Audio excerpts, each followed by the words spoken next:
শাহরাস্তি উপজেলা ফুটবল দলের ট্রেনিং শুরু।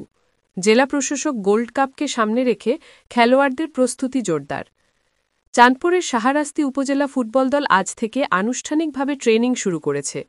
আসন্ন জেলা প্রশাসক গোল্ড কাপ ফুটবল টুর্নামেন্ট 2025কে সামনে রেখে বৃহস্পতিবার উপজেলা পরিষদ মাঠে এই প্র্যাকটিস সেশন অনুষ্ঠিত হয়। প্রশিক্ষণ সেশনটি পরিচালনা করেন কোচ আক্তার হোসাইন। মাঠে খেলোয়াড়দের পারফরমেন্স নিবিড়ভাবে পর্যবেক্ষণ করেন তিনি। বিকেলের সেশনে দলের সব খেলোয়াড় উপস্থিত ছিলেন এবং ইনজুরি ছাড়া সুষ্ঠুভাবে ট্রেনিং শেষ করেন। শাহরাস্তি উপজেলা নির্বাহী কর্মকর্তা নাজিয়া হোসেনও মাঠে গিয়ে খেলোয়াড়দের সঙ্গে কথা বলেন এবং তাদের খোঁজ খবর নেন।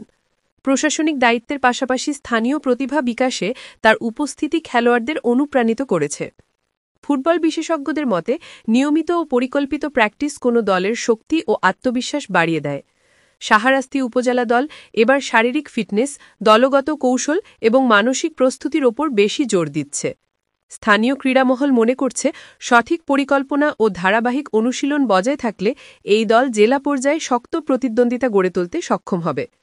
স্থানীয় ফুটবল প্রেমীদের প্রত্যাশা, শাহরাস্তি উপজেলা দল শুধু অংশগ্রহণ নয়, বরং প্রতিযোগিতায় সেরা হবার লক্ষ্য নিয়েই এগিয়ে যাবে।